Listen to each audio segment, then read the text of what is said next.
Welcome back to the Trevor Report, and today we are going through part 1 from Matt Taibbi of the Twitter leaks. This video is going out at about Monday. I plan on just streaming everything, including the Kanye stuff, but instead, since each of the stuff that I was going to cover is going to take about 10 to 20 minutes anyway, I'll just make the individual videos and put them out from Monday through Wednesday, and then just have a regular stream go out on Saturday as usual. But anyway, let's jump right on into it. Also, a regular stream on Tuesday. Very busy week. But anyway, Thread, the Twitter files. What you're about to read is the first installment in a series based upon thousands of internal documents obtained by sources at Twitter. The Twitter files tell an incredible story from inside one of the world's largest and most influential social media platforms. It is a Frankensteinian tale of a human-built mechanism grown out the control of its designer. Twitter, in its conception, was a brilliant tool for enabling instant mass communication, making a true real-time global conversation possible for the first time.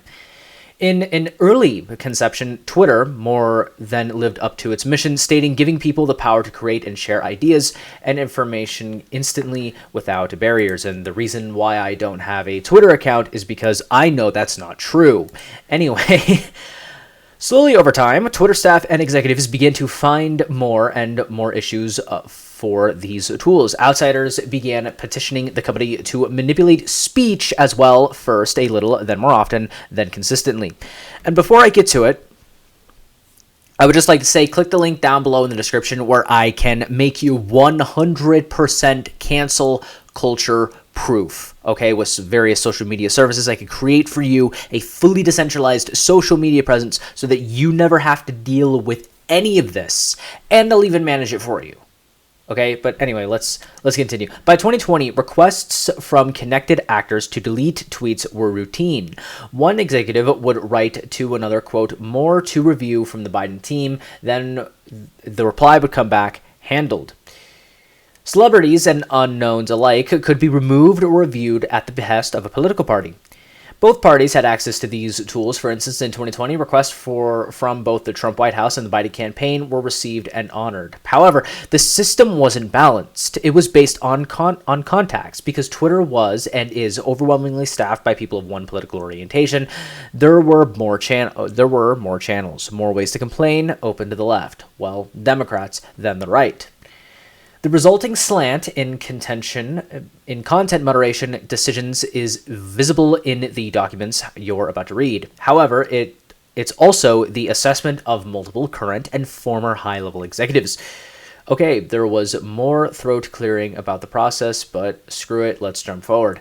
The Twitter Files, Part 1, How and Why Twitter Blocked the Hunter Biden Laptop Story. On October 14th, 2020, the New York Post published Biden's secret emails and expose based on the contents of Hunter Biden's abandoned laptop. Twitter took extraordinary steps to suppress the story, revoking links and posting warnings that it may be quote-unquote unsafe. They even blocked its transmission via direct message and a tool hit hero reserved for extreme cases, example, child pornography. The White House spokeswoman Kayleigh McEnany was locked out of her own account for tweeting about the story, prompting a furious letter from a Trump campaign staffer, Mike Hahn, who seethed, quote, at least pretend to care for the next 20 days. 20. This led to policy executive Caroline Strom to send out a polite WTF query. Several employees noted that there was tension between the commission's policy teams, who had little/less control over moderation, and the safety/trust teams. Strom's note returned the answer that the laptop story had been removed for a violation of the company's, quote, hack materials policy.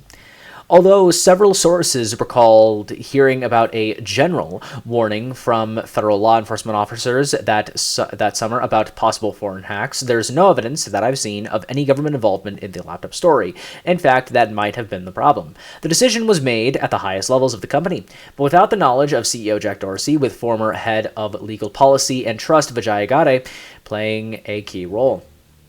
They just freelanced it, is how one former employee characterized the decision. Hacking was the excuse, but within a few hours, pretty much everyone realized that wasn't going to hold, but no one had the guts to reserve it. You can see the confusion in the following lengthy exchange, which ends up including Gaddy and former Trust and Safety Counsel Yoel Roth. Comms Officer Trenton Kennedy writes, quote, "I'm struggling to understand the policy basis for marking this as unsafe." And you can see right here, you can pause the video. The goal is to, unlike everyone else who's giving commentary about it here or there, what I'm doing is I'm just going to lay it out for you. You can make your own decision. That's the way I'm going to do it. So, and if you wanted me to give an opinion on it, I'm going to give an opinion on it in a different segment of the Trevor Report, just later on today, tomorrow, etc. By this point, everyone knew this was effed, said one former employee, but the response was essentially to err on the side of continuing to err.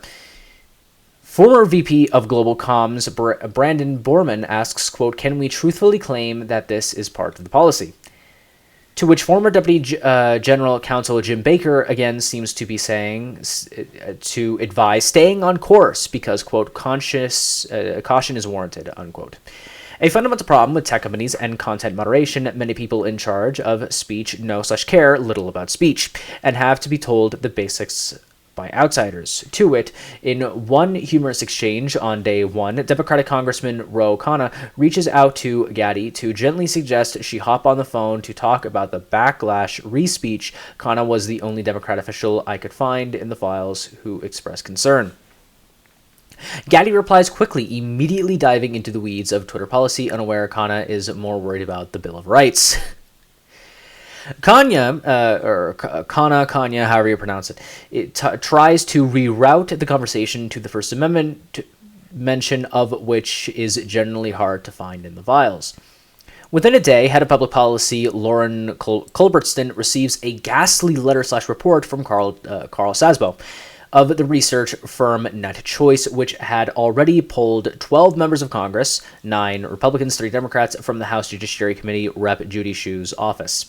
Net Choice lets Twitter know a bloodbath awaits in upcoming Hill hearings, with members saying it's, quote, a tipping point, unquote, complaining tech has, quote, grown so big that they can't even regulate themselves, so government may need to intervene, end quote.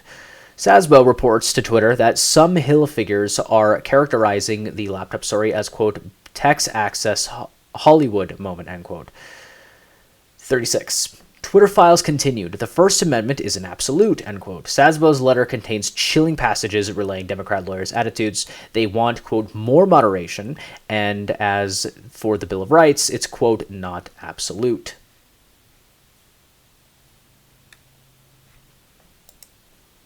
And that's the 36 comment thread from journalist Matt Taibbi. I will be going over the Twitter leaks just like this a few days afterwards and just giving the full raw breakdown of it over on theacropolisnews.com or over on various non-Silicon Valley tech platforms, Odyssey, Rumble, BitChute. I also post on YouTube. Not really prioritizing YouTube too much because I don't really care. But that's the way it goes. And yeah, I will see you all in the next one.